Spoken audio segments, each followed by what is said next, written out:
Osteoporosis. Is it the nation's biggest craze? That's right. Calcium deficiency is sweeping mankind with this worldwide epidemic. Well, it's not that bad. Yes, I'm here outside the OC, no, not Orange County, the Osteoporosis Center. Well, it is where the patients for osteoporosis are being admitted. So come on, let's have a look inside. There's the doorbell. Tell us, doctor, what is osteoporosis? Yes, well, osteoporosis is a condition where bones become, well, let's say, weaker, making them more easy for fractures to occur, snap.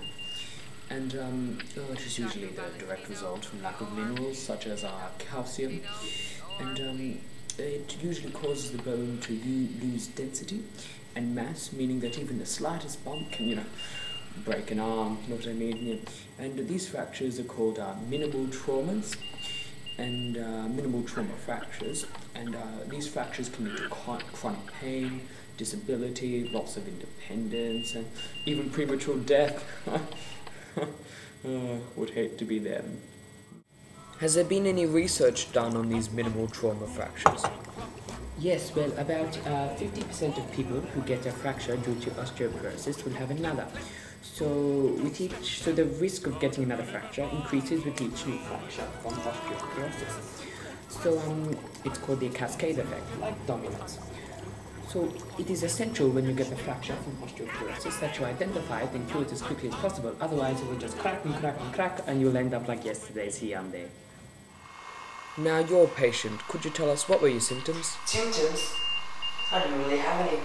In fact, osteoporosis usually doesn't have any signs or symptoms. In fact, you don't really know till a fracture happened. I didn't know till my leg came off. Your leg came off? Nah, silly, who said that? Nah, I just fell over one day and a fracture happened. Turns out I had osteoporosis, eh? Yeah, that's why they usually call it the silent disease. Shh. Ma'am, could you please tell us a statistic? You want to know a statistic? I'll give you a statistic. You know what the gender ratio is for osteoporosis fractures over the disease? Yeah. Women, 1 in 2. You know what men is? 1 in 3.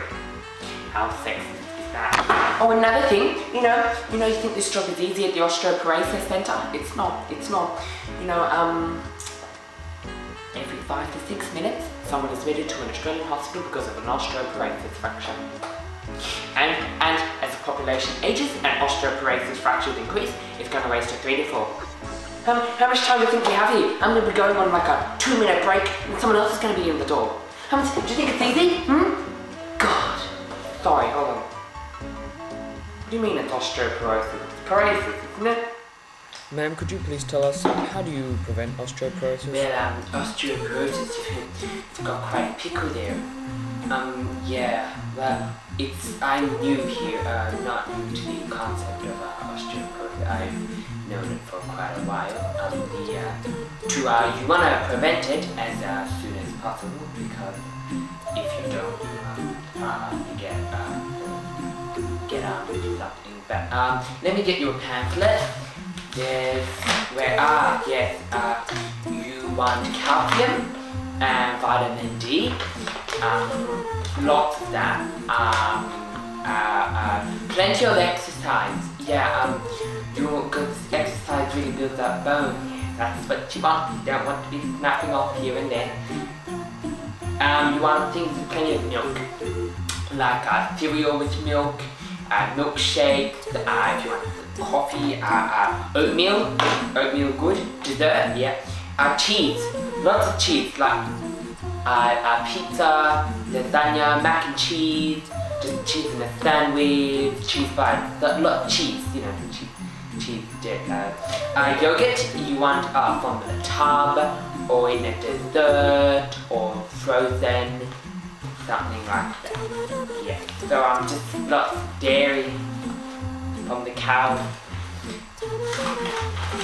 Can you please turn that off now? I'm getting kind of scared. I hope you now learn a little bit more about osteoporosis. Remember, drink your milk.